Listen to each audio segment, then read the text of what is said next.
నీ నాయకులు ఎంతమంది వస్తురు? ఈ రోజు వరకు మీరిద్దరే కదా ఉన్నది, మోడే కదా ఉన్నది. ఇన్ని రోజులు ఇదే కిషన్ రెడ్డి, ఇదే బండి సంజయ్, ఇదే ధర్మపురి అరవింద్ గారు, వీళ్ళే కదా ఎంపీలు కేంద్రంలో ఉన్నది అధికారము. ఏమైనా తెచ్చిందా? ఇప్పుడు మున్సిపల్ ఎన్నికల్లో కౌన్సిలర్ను మోడీని చూసి ఓటేయండి అంటారు. మోడీని చూసి ఓటేస్తే మన మోరీలో ఉన్న మురికి మోడీ వచ్చి తీస్తాడా? మోడీ దగ్గరకు పోయి అడగాలనా? మన గల్లీలో మన మోరీ నిండిపోతే మోరీని తీయాలంటే మోడీ వస్తాడా? పోనీలు పోదామంటే మోడీ కలుస్తాడా?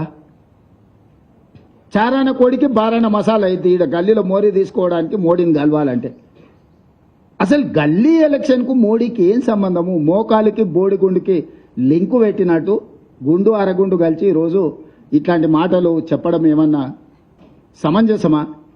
మోడీ గారిని చూసి ఓటేయమని బీజేపీ అడిగితే బీజేపీకి ఓటు వేయాలనా? ఓటర్లను ఆలోచన చేయమంటారు. ఏమైనా నరేంద్ర మోడీ గారు, బండి సంజయ్ గారు, కిషన్ రెడ్డి గారు తెలంగాణ మీద ఏమైనా ప్రత్యేకమైన ప్రేమ చూపించరా? మన ఓట్లు వేయించుకోవడం, మన దగ్గర సీట్లు తీసుకోవడం తప్ప మనకి ఏమైనా ఇచ్చిందా? ఇది భారతీయ జనతా పార్టీ యొక్క చరిత్ర. దీన్ని విశ్లేషించి వీళ్ళకి ఒక్కటి వీళ్ళ దేవుడు అసదుద్దీన్ ఓవైసీ. ఉత్తగా రాముడి పేరు చెప్తారు కానీ రోజు దండం పెట్టుకునేది అసదుద్దీన్ ఓవైసీకే. వీళ్ళ లైఫ్ లైన్ అంటారు కదా, వీళ్ళ లైఫ్ లైనే అసదుద్దీన్ ఓవైసీ.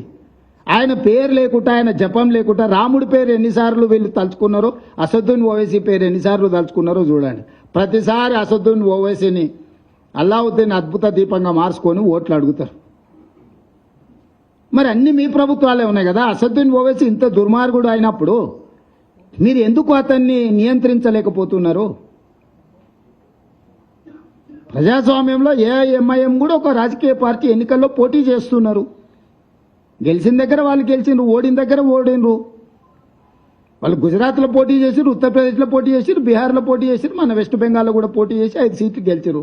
వాళ్ళు కూడా ఒక రాజకీయ సంస్థ, ఒక రాజకీయ పార్టీ. కానీ వాళ్ళని భూతంగా చూపించి ఎంతకాలం మీరు ఓట్లు అడుగుతారు?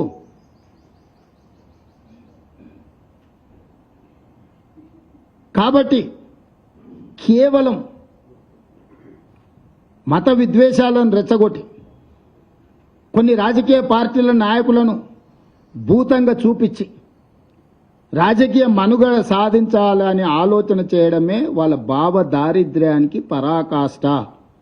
ఈ భావ దారిద్ర్యాన్ని చూసి బీజేపీకి ఓటు వేయాలన్న తెలంగాణ ప్రజలు మీరు ఆలోచన చెయ్యండి. ఇక రెండవ పార్టీ బీఆర్ఎస్. 10 సంవత్సరాలు వాళ్ళే, పంచాయతీ మెంబర్ నుంచి పార్లమెంట్ వరకు వాళ్ళే ఉన్నారు, మున్సిపల్ కౌన్సిలర్ నుంచి ముఖ్యమంత్రి వరకు వాళ్ళే ఉన్నారు. 10 ఏళ్లలో వాళ్ళు లేని పదవి ఏదన్నా ఉందా? వాళ్ళ పార్టీ, వాళ్ళ కుటుంబం వాళ్ళే కదా ఉన్నది.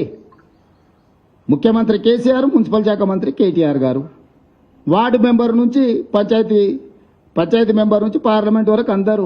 వాళ్ళ నుంచి గెలవకపోయినా అభివృద్ధి జరగాలంటే మా పార్టీలో చేరాలని ఉన్నోళ్ళందరినీ వాళ్ళే కలుపుకున్నారు. ఇప్పుడు 116 మున్సిపాలిటీలు, 7 మున్సిపల్ కార్పొరేషన్, నాకు తెలిసి 99% వాళ్ళ చేతుల్లో. ఎవ్వరు రెండో పార్టీ లేదు 2 సార్లు, ఇంక్లూడింగ్ గ్రేటర్ హైదరాబాద్. 10 సంవత్సరాలు మీరే ఉంటే మున్సిపాలిటీలో ఈరోజు సమస్యలు ఉన్నాయి. ఈ సమస్యలు పరిష్కరించడానికి మాకు ఓటేయండి అని అడుగుతారేంది? అసలు ఇది ఎక్కడి విచిత్రం? ఎక్కడి విచిత్రం ఇది? మేమేమి ఎప్పుడు మున్సిపల్లో లేమే, మొదటిసారి మేము ఓటు అడుగుతున్నాం. మేము ఇంతకుముందు మేము కౌన్సిలర్ కాదు, కార్పొరేటర్ కాదు, గ్రామాల సర్పంచ్ కాదు, ఏదీ లేము. మేము మొత్తం మీరే ఉన్నారు. మంత్రులు మీరే, ఎంపీలు మీరే, ఎమ్మెల్యేలు మీరే, ఎమ్మెల్సీలు మీరే, మేయర్లు మీరే, చైర్మన్లు మీరే, సర్పంచులు మీరే, జిల్లా పరిషత్ మీరే.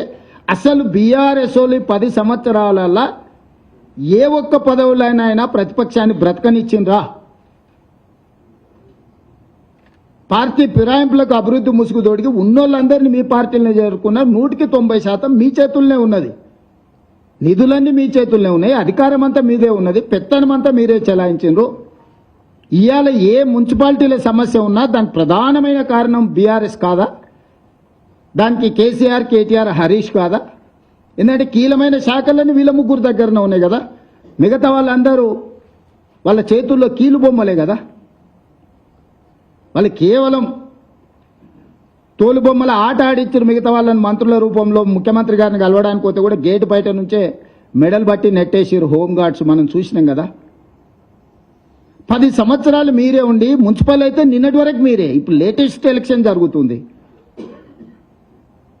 ఇప్పుడు మళ్ళీ మాకు ఓటేయండి అని బీఆర్ఎస్ అడుగుతుంది. అసలు అంటే ఏ మాత్రం కూడా మొహమాటం కానీ, అసలు సమాజం ఏమనుకుంటుంది మనం ఇంత బరితెగించి మాట్లాడడం వల్ల? ఇది ఏమైనా సమాజం ఆమోదిస్తుందా? అమరాన్ని ఎప్పుడో సామెత చెప్తుండే, బరితెగించిన కోడి అంట బజార్లకు వచ్చి గుడ్డు పెట్టిందంట. గట్లున్నది బీఆర్ఎస్ వాళ్ళ వ్యవహారం. ఇద్దరు హరీష్ రావు గారు, కేటీఆర్ గారు ప్రతి మున్సిపాలిటీ తిరిగి మాకు ఓటేయండి అని అడిగితే బరితెగించిన కోడి బజార్లకు వచ్చి గాడిద గుడ్డు పెట్టినట్టు ఉంది. వీళ్ళు అడిగే విధానం, వీళ్ళు చెప్పే మాట.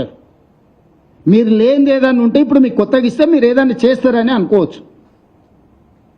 20 లక్షల కోట్ల రూపాయలు మీకు ఇస్తే పేదోళ్ళకి ఇండ్లు కట్టించిండ్రా? ఇండ్ల సంగతి చాలా దూరం. అసలు రేషన్